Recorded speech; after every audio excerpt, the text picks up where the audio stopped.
Hola, hola Venezuela, les habla el periodista Germán Carías en otra emisión del programa Más allá de la noticia. Debo decir, esta es nuestro primer programa de la nueva temporada de Más allá de la noticia. Y como siempre les digo, más allá de la noticia porque el periodista tiene que ir más allá, el periodista tiene que investigar, tiene que llegar a fondo de lo que está pasando en el hecho noticioso. Y estoy contentísimo porque está invitado al programa un personaje que, además de que es el secretario general del Colegio Nacional de Periodistas del Distrito Capital, es profesor universitario, además un luchador gremial tremendo. Además, tengo que decir algo, yo lo admiro mucho porque una cosa es pelear desde afuera y otra cosa es pelear cuando uno está en la boca del lobo, que es lo que hace Edgar Alfredo Cárdenas. ¿Cómo estás, Edgar?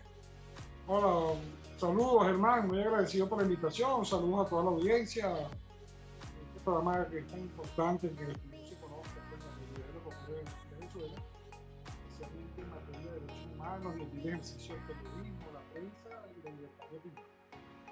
Exactamente. Y fíjate, Edgar, yo quería empezar la entrevista porque estuve viendo la clasificación de la libertad de prensa que hizo Reporteros Sin Fronteras, que es una organización sin fines de lucro. Y me llama la atención, ¿no?, que dicen que el periodismo está totalmente o parcialmente bloqueado en el 73% de los países que ellos encuestaron. Es una encuesta que se hizo a 180 países y 132 salieron que estaban bloqueados. Nosotros, y tú como secretario general del Colegio Nacional de Periodistas, y que te he visto que en muchas tribunas has denunciado lo que el régimen venezolano tiene en contra de los periodistas venezolanos, pues sabes esto más que nadie, que cómo bloquean al trabajador de la prensa, ¿no? Y fíjate que me llama la atención el barómetro Edelman Trust.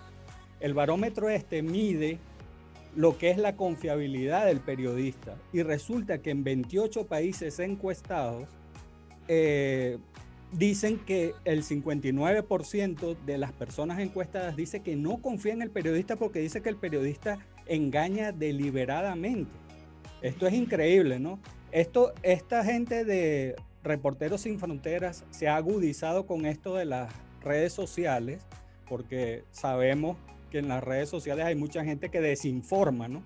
Y hay una cosa que yo siempre le digo a la gente, ¿no? La mejor vacuna contra la desinformación es el periodismo. ¿No es así, Edgar? Así es.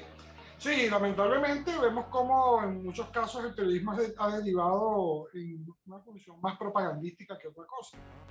Que en el caso venezolano, lamentablemente tenemos una situación que se presenta precisamente por toda la cantidad de obstáculos que el periodismo tiene que enfrentar, no solamente agresiones a periodistas y medios, sino toda una especie de política de Estado, como lo hemos definido nosotros acá en Caracas, que consta precisamente o busca precisamente silenciar la información, buscando que el ciudadano común se entere de lo que acontece en el país exclusivamente a través de los medios oficiales o de aquellos que le son afines. Exacto. Ahora, todas esas condiciones, por supuesto, dificultan el ejercicio del periodismo porque en Venezuela tenemos un esquema comunicacional o un modelo más correcto que algunos autores académicos han denominado mixto autoritario, y ciertamente lo es. ¿Por qué mixto autoritario? Porque el grupo de medios dependientes del Estado, del gobierno en este caso, han aumentado y los medios privados han disminuido por distintas acciones directas e indirectas, desde el monopolio del papel eléctrico para poder explotar el ramo radioeléctrico, las presiones permanentes, el uso de algunos instrumentos legales que fueron creados precisamente para legitimar la censura de alguna manera y criminalizar la opinión. Sin embargo, seguimos haciendo el esfuerzo para que el ciudadano esté lo más debidamente informado posible. En una democracia, la libertad de expresión y prensa es fundamental porque es consustancial la posibilidad de discutir, la posibilidad de recibir información, claro, de paso a paso la información. Ahora, bueno, que la credibilidad en el caso de algunos medios, bueno, lamentablemente es una realidad en algunos casos, pero en Venezuela los datos nuestros son distintos. Cada día en Venezuela los medios tienen mayor credibilidad. reflejan la situación de la realidad de lo que ocurre en el país. Y no en vano vemos cómo ha aumentado vertiginosamente el consumo, la participación de los usuarios a través del acceso que tienen a los distintos portales de noticias web, algunos medios que tienen una plataforma impresa y otros que son nativos digitales. Pero vemos cómo la gente busca información, porque entiende que hay todo un trabajo, que hay toda una intencionalidad de informar sobre la realidad que acontece en el país. Por supuesto, en la sede del Frente tenemos unos medios que se han convertido más bien en difusores de propaganda más que de información. Entonces eso mismo genera desinformación. Correcto. También las redes sociales, que son tan necesarias y tan importantes para comunicar, y en Venezuela han sido un instrumento vital para que el ciudadano pueda... Sí. Sin embargo, bueno, allí el mal manejo de algunos usuarios permite que la desinformación y en algunos casos la infoxicación haga de las suyas en esa economía pues, de la web y de sus entornos virtuales. Pero ahí la labor del periodista es mucho más importante. No solamente jerarquizar el contenido de la noticia, sino se convierte en una especie de orientador, una especie de lector de mapas, una especie de cartógrafo que de la información existente no solamente la jerarquiza, sino la contextualiza, y el ciudadano puede entender entonces que sí hay información de vida, que sí hay una información creíble y oportuna. Ciertamente vamos a encontrar casos de periodistas comunicadores que, bueno, son parte digamos, de un modo de ejercer la profesión que no es lo más adecuado. O sea, que suena un cuestionamiento, tiene que ver cuando tú dejas de ser periodista para ser propagandista, que no es un delito ser propagandista, ¿no? Es profesional. Pero tiene que deslindarse lo que es el ejercicio profesional, lo que es el ejercicio de la propaganda y de la propia publicidad. Porque el periodismo debe ir apegado a la verdad, al equilibrio. Estoy hablando de equilibrio y no de imparcialidad. Correcto. Estoy hablando de equilibrio y no de objetividad. Correcto. Sobre todo porque vemos como ese paradigma viejo de la objetividad nacida en Estados Unidos de América hace aguas cuando la famosa invasión a Irak, aquel mensaje duro de que habían armas químicas y los medios de comunicación, algunos, entonces ecología, vendieron una información que al final resultó ser totalmente falsa. Correcto. Producto de que faltó contraste, faltó presión, faltó averiguar e ir mucho más allá de la noticia, que fueron las declaraciones iniciales de que había armas químicas. No se buscó más allá. Eso hace que un sistema de información o como tal se vea afectado. Pero en realidad el ciudadano sigue pensando, en el caso de Venezuela particularmente ahora, que son los periodistas los que tienen información más allá que la comunicación o la información como tal, producto de libertad de expresión, que es un derecho inalienable, que tenemos todos los ciudadanos, no es un asunto solamente de los periodistas. Es importantísimo destacar. La libertad de expresión es un asunto ciudadano. Así es. No solamente el medio de comunicación y el periodista quien informa, sino que los ciudadanos tienen el derecho no solamente a informarse, sino también a informar. Informar a través de una reunión, en una participación en cualquier ámbito. Entonces, por supuesto que es duro entender que existe todo un andamiaje para evitar que haya esa libertad, sobre todo contradiciendo principios consagrados y señalados en los distintos instrumentos internacionales. En este caso, precisamente la información, prensa y opinión. Ahora, la credibilidad de los periodistas siempre va a haber factores o sectores, por llamarlo de alguna manera, que van a tener una posición crítica respecto a los medios, porque también tienen que entender algo. Los medios de comunicación pueden tener una línea editorial cualquiera, yo creo que eso hay que respetarlo, eso es básico en una democracia. Una línea editorial fundamentada en una posición política, una posición religiosa, una posición económica, eso no es lo discutible. Y esa línea editorial la pueden defender con pasión, con fuerza, en el plano editorial, pero en el plano informativo están obligados a ser plurales. En el plano informativo tiene que haber, dentro de esa estructura, dentro de esa comunicación, dentro de esa información, espacio para que se expresen, por supuesto, todas las realidades o todas las opiniones o todas las noticias que tengan que ver con y fíjate, tocaste ahí, Edgar, un punto clave o álgido, creo yo, en las redes sociales, porque muchas veces la gente da una información, pero da más bien es su opinión. Y eso es diferente. Informar es diferente a opinar. pero mucha gente no conoce profesionalmente que eso es así, pues.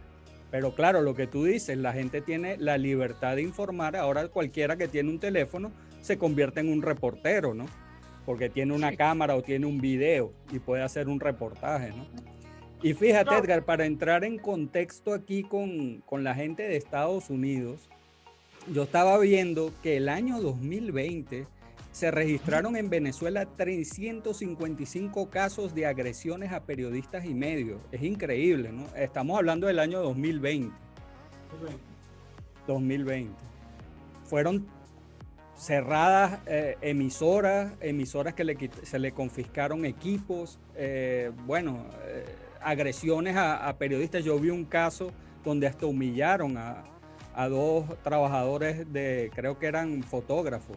Los humillaron porque les quitaron la ropa y todo esto.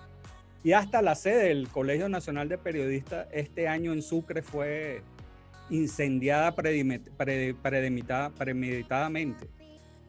Es así, ¿no, Edgar? Sí. Desde el año pasado el balance es muy negativo, por supuesto, porque el registro que lleva el Observatorio de Seguimiento de Agresiones a Periodistas y Medios, que este observatorio fue creado por el Colegio de Periodistas de esta seccional Caracas,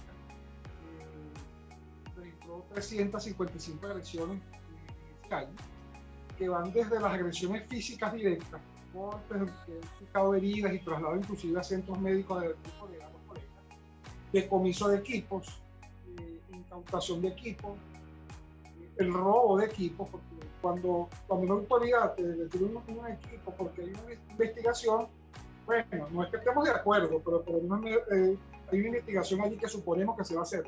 Pero cuando la autoridad tira el equipo, sin ningún tipo de orden, ningún tipo de proceso legal, esos equipos no regresan porque los roban. Es prácticamente un robo más que una incautación, más que un decomiso. El bloqueo de los medios digitales es una situación bastante grave en Venezuela porque se impide que los usuarios puedan acceder a la información presente en esos portales. ¿Y qué pasa? Que tiene un efecto que va más allá de que la persona no pueda consultar la información, porque es un efecto que es mucho mayor. No solamente que el usuario, sino que entonces los medios, todos sabemos que los medios de comunicación, sobre todo en una cultura, sobre todo en Venezuela, una cultura de la población de entender o creer que lo que está en Internet es gratis. Entonces ellos creen en la cultura de Internet no pago. O sea, Internet no se paga sino la conexión que tiene Internet y aquí. Cuando los medios requieren inversión, sueldos de periodistas, si son investigaciones, el traslado, profesionales que manejen la información, los trabajos, que eso conlleva. Bueno, pero entonces toda esa situación, que es la que nosotros vivimos aquí en Venezuela con el caso de los bloqueos, impide el acceso a la información, por supuesto, menos gente informada, no estás en contexto de lo que está ocurriendo. En segundo lugar, menos visitas a los medios, ya lo dijimos que no tienes acceso a la información, pero por otro lado, decae la posible inversión que puedas hacer en publicidad en las empresas que creen en los portales. Claro, correcto. En tercer lugar, un medio de comunicación entonces virtual, digital, pero tiene que recurrir a usuarios cómo debe hacer para acceder a la información. Y todos sabemos que cuando una persona, un usuario, intenta ingresar a un medio o una información, si se tarda o le dice que está bloqueado, lo más probable es que lo busque en otro portal, no lo busque en un tema, lo busque en otro.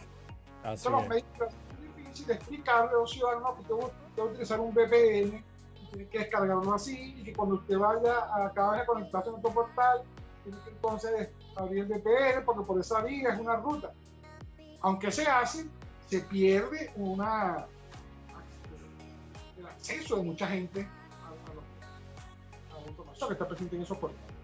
Los casos de las emisoras de radio cerradas en Venezuela es una situación bastante difícil porque todos sabemos que las emisoras de radio, sus dueños, han solicitado ante CONATEL, el organismo que se encarga de la emisología, los permisos respectivos para operar el espectro radioeléctrico. Son recibidas las documentaciones y nunca se obtiene respuesta. Eso queda allí. Los medios siguen operando. En el momento que un medio o distribuya o divulga una información que no le parece a los esferas del poder, las altas esferas del poder, entonces ese medio es visitado, es sancionado y es cerrado. Cuando se le pregunta cuál es la razón, bueno, la razón es que no cumplen con la normativa porque no tienen permiso, pero solicitudes que se han hecho mucho tiempo atrás. Correcto. Respuesta, porque entonces hay una discrecionalidad del funcionario, de los funcionarios que otorgan esa permisología, la cual deriva, por supuesto, en que no hay una política cierta donde estén definidas las normas claras de cómo se puede garantizar que existan, por supuesto, las permisologías por otorgamiento real con las condiciones que ellos establezcan. Pero es que ni siquiera se están claras, ni siquiera les informan. Reciben información, pero hasta allí llegan. El mismo monopolio del papel periódico en Venezuela, contrario a lo que puede pensar mucha gente en el mundo, en Venezuela la migración de prácticamente total de la plataforma impresa a la digital no se debe al advenimiento o el crecimiento de la sociedad tecnológica, ni los avances en materia de periodismo digital, ni los nuevos entornos virtuales. Se debe a que una empresa se convirtió en el monopolizador del papel periódico y los distintos insumos, y entonces los medios no pueden comprar esos insumos porque no se los venden. Y hoy día, entonces quisiéramos decir más bien, bueno, no, sí, es que ha sido un paso por la migración, producto de la tecnología, no, en el caso es totalmente distinto. Esos medios impresos que tenemos en el país, ahorita de tantos medios que teníamos circulando, ahora tenemos muy pocos circulando en el país. Teníamos diarios que tenían una circulación diaria de aproximadamente 280.000 ejemplares y ahora circulan con 2.000. Imagínate. Cuando 2.000 no era, sino que un ámbito bastante pequeño. Entonces, todas esas limitaciones que nosotros consideramos que son restricciones no previstas en la norma. Porque, ¿qué pasa? Que se usan mecanismos directos e indirectos. Entonces, hemos llegado a tener, en el caso de Venezuela, casos como el de BPI TV, un medio que estaba operando hace bastante tiempo, se cierra el medio por una visita que hace el CENIAT, que es un organismo fiscal en materia tributaria en Venezuela, junto con Conatel. Ahora, si la visita es de un ente tributario, ¿cómo no? Si no se apega a la norma, hay que establecer las sanciones, las multas respectivas, lo que tenga que hacerse en materia tributaria. Pero que se trata de un medio de comunicación que puede ponerse al día, pero no implica cerrar una ventana, porque es un medio menos que tenemos. Menos medios, menos información, y eso por supuesto implica más censura. Correcto. Por lo menos de la cual lo ve el colegio televisivo. Sí, y fíjate, Edgar, vamos a ir un momentico a una breve pausa publicitaria, pero al regresar quiero que ahondemos más en eso de la censura a los medios, porque aquí en Estados Unidos causó conmoción en la población venezolana que está acá en Estados Unidos, el cierre, el pago de la demanda que tenía que hacer el Nacional de 13.000 millones de dólares, una cifra absurda, ¿no? Por supuesto agravio a Diosdado Cabello, y resulta que fueron a embargar los bienes del Nacional. Y vamos a ahondar también en el caso de Radio Rumbo. Y me gustaría saber, ya que tocaste el tema de impreso y digital que estabas hablando y el de BPI TV, que por cierto yo lo seguí aquí, yo me extrañé cuando salió del aire, ¿no? Y yo digo una cosa, ¿por qué cree Edgardo Alfredo Cárdenas como secretario general del Colegio Nacional de Periodistas? ¿Se va a imponer el periodismo digital o va a seguir el periodismo impreso también en el mundo? Me contesta cuando regresemos. Vamos ahorita a una breve pausa comercial y ya regresamos. Bueno, cuando usted vaya a ir a una cita, porque a lo mejor está en conquista, consiguió una nueva conquista, va a salir con una mujer o va a salir con su esposa porque está festejando su aniversario de boda, o va a su trabajo, usted no solamente se tiene que ver como $1.000.000, usted tiene que oler como $1.000.000, y para eso tenemos la fragancia Paco Rabanne $1 Million. Paco Rabanne $1 Million la consigue usted en Estados Unidos entrando a la página web pacorabanne.com o amazon.com, donde también tiene la colonia, perfume o de perfume y aftershave. Yo le voy a decir algo, yo le recomiendo $1 Million de Paco Rabanne porque la persona que percibe este aroma se va a sentir seducida por él. Yo se lo recomiendo y su pareja me lo va a agradecer.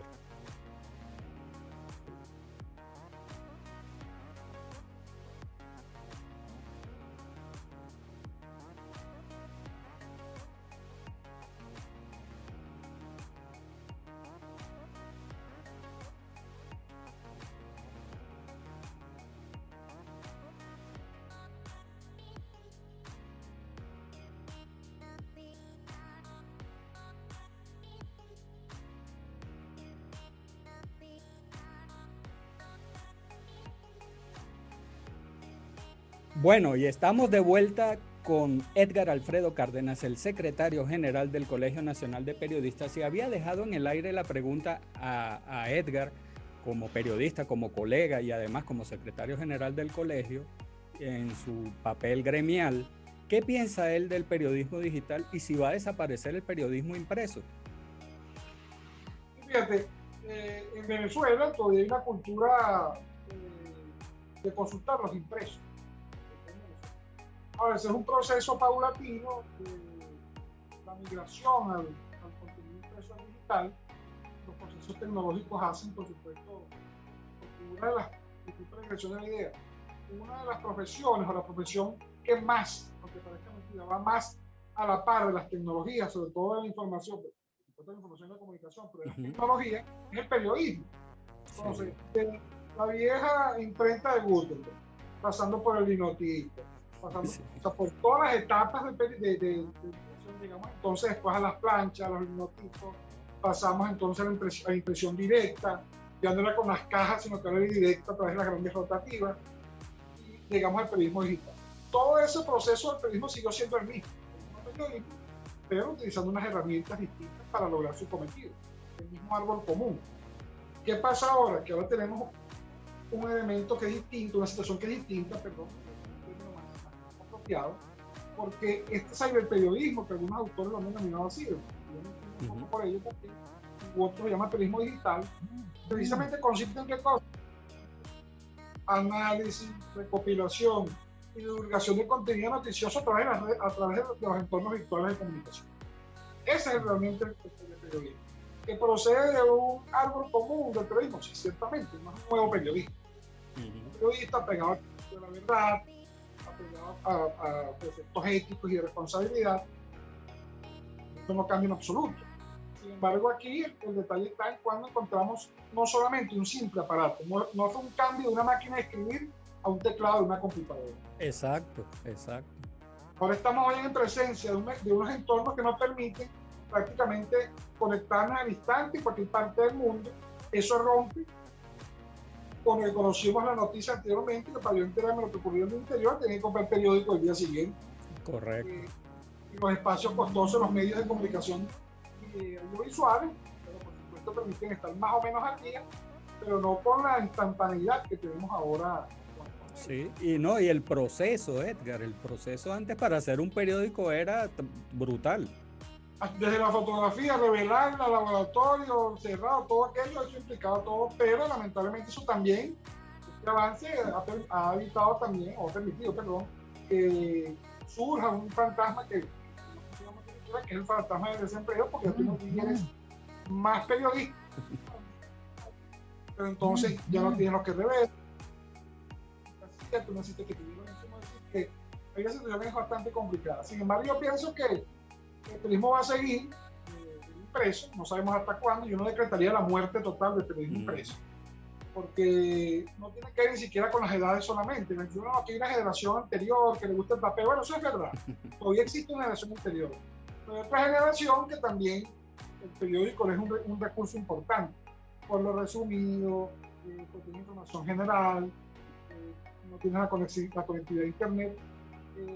Claro que es mucho más concreto que buscar la información en la web, que es más fácil para el que tenga esa conectividad, esa conexión, sobre todo la facilidad. Y mientras existan personas que también no son del mundo digital, de una generación que no está acostumbrada totalmente y que se le hace un poco difícil adaptarse a la realidad de este entorno virtual, todavía el periódico es una opción. Para todos aquellos que son lectores permanentes, que todavía les representa una dificultad leer un texto en internet, un libro en internet, por más que lo puedas bajar. O sea, la gente todavía tiene ese deseo de poder utilizar los recursos impresos como hoy. Ahora, insisto, como decía hace un rato, yo no decretaría la muerte en este momento, pero sí en un futuro ciertamente apuntamos hacia una desaparición de los impresos. Yo creo que eso va a ser un futuro, no creo que sea cercano tampoco, porque ahora estamos hablando de las compras directas a través de la conexión de los canales de cable, por los canales de satelital, que prácticamente me voy a mover para hacer algunas actividades. Estamos hablando del teletrabajo, estamos dando información permanente a través de redes, yo puedo suscribir formularios, puedo dar información que quiera. Eso, por supuesto, conspira contra la permanencia de los medios impresos. Correcto, correcto, así es. Y mira, Edgar, que estábamos hablando bien interesante cuando hablabas lo de BPI TV. Y yo quiero hablar también sobre el caso del Nacional porque a mí me tocó, me pegó porque mi padre trabajó 40 años en el Nacional y mi padre hizo un periodismo y de investigación y por cierto fue el fundador de la cátedra de periodismo investigativo en la Católica, en la Universidad Católica Andrés Bello.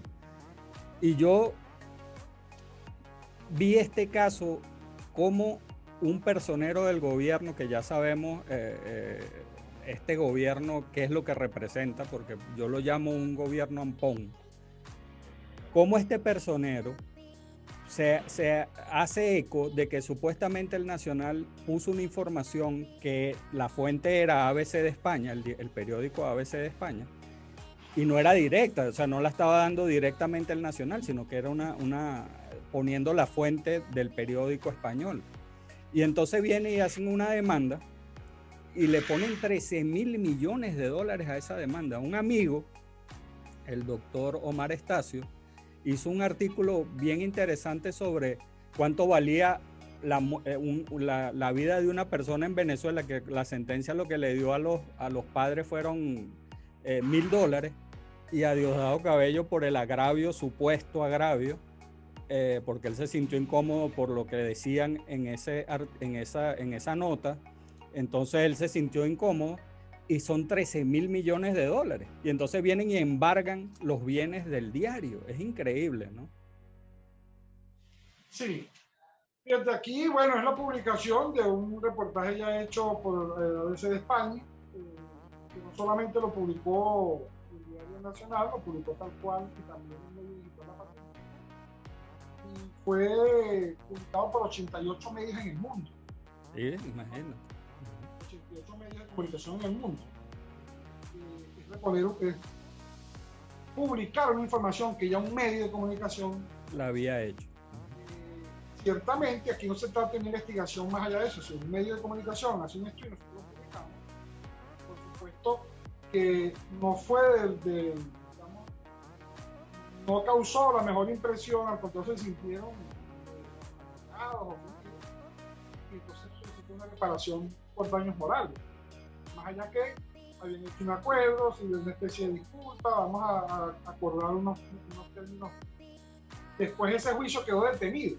Ese es el detalle. Ese juicio quedó detenido cuando la sanción era en su momento algo así como $8.000, $10.000. Ahí quedó detenido. Pasan unos años y entonces ahora la sanción son 13 millones de dólares. Por supuesto que es un mecanismo que entra de lo que nosotros denominamos acciones indirectas contra la libertad de expresión. Porque aquí no estamos viendo, no es el Estado quien está demandando al Nacional, sino es un particular. Un particular vinculado al alto gobierno, es parte de la esfera del poder. Y entonces estamos supeditando un derecho, que es el derecho a la libertad de expresión, a un asunto que tiene que ver con un juicio o una sentencia de un tribunal que evidentemente es más político que otra cosa, por lo que estamos entendiendo que es una violación flagrante al derecho a informar y a estar informado. Es complicado porque sabemos cómo funciona el sistema judicial acá en Venezuela, entonces apenas se conoce la sentencia y ya pasa muy cortito tiempo e inmediatamente ya hay una medida donde prohíben el ingreso al personal del Nacional, pintan unos carteles, es decir, ojalá que todos los juicios en Venezuela se manejaran de esa manera, por todos los procesos judiciales, con tal celeridad. Celeridad que sorprende, pues, realmente. Entonces, aquí se han presentado acciones tratando de desviar la atención, pensando que, bueno, que son acciones civiles de los particulares, porque me siento ofendido. Lo cierto es que tú no puedes supeditar una acción de esa, la libertad de expresión, a una acción de esa, y mucho menos en el caso de Radio Rumbo, donde había un conflicto entre accionistas, en teoría, o un conflicto por el comodante de un local, donde tú quieres desocupar a uno para ingresar a otro. O sea, se entiende que son problemas que se presentan, que deben ser resueltos en los términos que establecen las leyes, ciertamente, pero la libertad de expresión no puede quedar supeditada. No, es que este medio va a cerrar porque los dueños de la oficina los quieren sacar, tienen que irse y se cerró el medio. No, bueno, tiene que haber toda una cantidad de recursos y que se puedan accionar para que el proceso sea lo más transparente y se pueda resolver la situación en un medio para que siga operando. Aquí hay que proteger la existencia de los medios de comunicación, porque cada medio que cierra es menos información y es más censura. Es decir, es la posibilidad de que los ciudadanos ignoren para que pudiera ser anterior. Entonces aquí estamos viendo cómo son mecanismos, acciones que lo que buscan precisamente es silenciar la información. Y si observamos dentro de ese silenciamiento de información, vemos cómo se ha venido orquestando toda una estructura de leyes que buscan legitimar la censura, porque en la medida que en las leyes establezcan que si usted da una información de este tipo va a tener una prisión de 20 años, los medios periodistas tendrán que decir, bueno, ¿cómo hacemos? Porque si yo salgo con esto, puedo hacer 20 años, la misma ley contra el odio. Una ley que tipifica el delito contra el odio, investigación al odio, perdón, donde hay una discrecionalidad enorme para la aplicación de la norma, hasta con 20 años de sanción. Casi ni siquiera es pecuniaria, sino no es de prisión. Yo siempre saco a colación un caso porque no fue que me impactó, sino que me llamó mucho la atención entre todo lo que acontece en el Facebook. El caso de un colega periodista en el estado de Guay, en la población del Sombrero, que se encontraba cubriendo una protesta por falta de agua. Y la gente salió a la calle. El periodista salió a cubrir información y fue detenido. Y el delito para imputarle fue instigación al odio. Porque fue a cubrir una protesta de una comunidad que estaba. Entonces, aquí se está orquestando toda una fórmula para silenciar la información, criminalizar la opinión y legitimar la censura. Por eso es que al principio yo decía que el ciudadano común tiene que entender que el problema de libertad de expresión no es solamente un problema de los periodistas, sino un problema ciudadano. Porque no se está limitando solamente a los medios, sino que el ciudadano puede expresarse también libremente. Sí, porque el ciudadano tiene derecho a estar informado y nosotros los periodistas somos los que le tenemos que dar la información. Entonces, si el gobierno bloquea eso, wow. Pero el ciudadano también tiene derecho a informar, porque de repente también. Yo como ciudadano consulto un periódico, veo un portal de noticias y comento con otra persona, un vecino, un amigo, ¿no? Estoy informándole al otro y hasta estoy opinando, porque me doy mi opinión de lo que está aconteciendo. Exacto. Siempre piensan sancionar por eso y nos preocupa mucho porque ya hemos escuchado, y algunos ejecutivos al tanto ya, de la mención que hicieron algunos funcionarios del gobierno, inclusive la propia asamblea esta que estuvieron en diciembre, donde dicen que van a hacer unos cambios para poder regular la circulación de información o de contenido en las distintas redes sociales. O sea, y será la última ventana que le queda a los venezolanos que hace un rato, aunque haya desinformación en muchos casos y se utilicen malas las redes de un uso que no es el adecuado, no es toda la población, usuarios, pero sí hay un sector importante. En esa medida, el ciudadano estará menos informado, no sabe lo que acontece en el país, sobre todo cómo puede participar. En un proceso electoral cualquiera, la información es fundamental. ¿Cómo un ciudadano puede participar en la política de un país si se le niega el acceso a la información? Correcto. ¿Cómo un ciudadano puede participar en la política de un país, ya sea como elector, porque tiene algún interés porque tiene una comunidad y quiere ser candidato, porque quiere opinar, lo que sea? ¿Cómo hacerlo si careces de información? ¿Por qué? Porque te están cerrando las posibilidades de que te informes, porque los medios cada día van cerrando. Entonces tenemos la censura y por otro lado, yo creo que una de las cosas más terribles que podemos cometer los periodistas y los medios de comunicación, pero lamentablemente ocurre. ¿Por qué? Bueno, porque entonces el periodista se ve en tal riesgo que lamentablemente se ve una obligación de autocensurarse, que es terrible. Sí, pero salvaguardando ¿qué? Pues su integridad física y por supuesto la integridad de su propia partida. Así es. Y fíjate, yo admiro mucho el trabajo de los periodistas allá en Venezuela como lo están haciendo ahora, porque están haciendo un periodismo a pico y pala, con lo que pueden, como pueden darle información, y de verdad que nosotros tenemos que sentir admiración por ti como secretario general del Colegio Nacional de Periodistas, que están ahí y de ahí tratan de establecer la información y que la gente, que todos estemos informados de lo que sucede en Venezuela. Y oye, Edgar, me gustaría estar mucho más tiempo hablando contigo, pero todo llega a su final. Claro. Yo quisiera que le dijeras a la audiencia, no solo al venezolano, porque este programa también le llega al venezolano que está aquí en Estados Unidos, pero también a latinos de otros países. ¿Cuál es el mensaje que le deja el secretario general del Colegio Nacional de Periodistas a la gente y lo que está pasando en Venezuela con la libertad de expresión?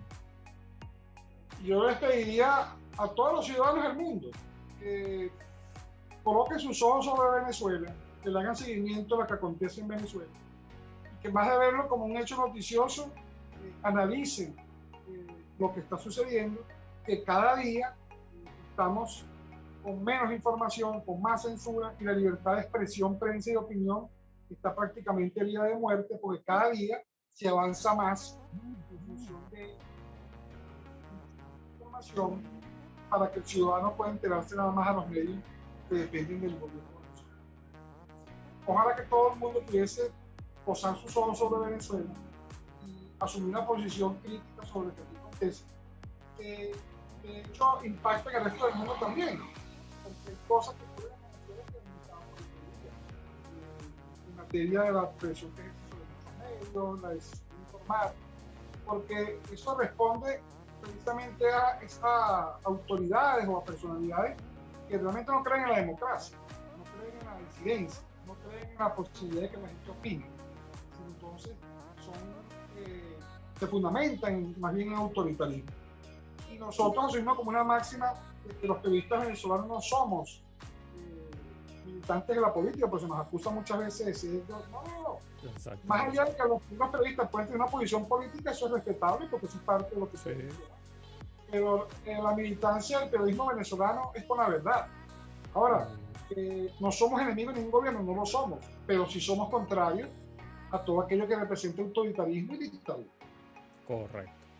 Bueno, y a ustedes muchas gracias por estar con nosotros en otra emisión de Más Allá de la Noticia. Se despide el periodista Germán Carías. Chao. Hasta luego.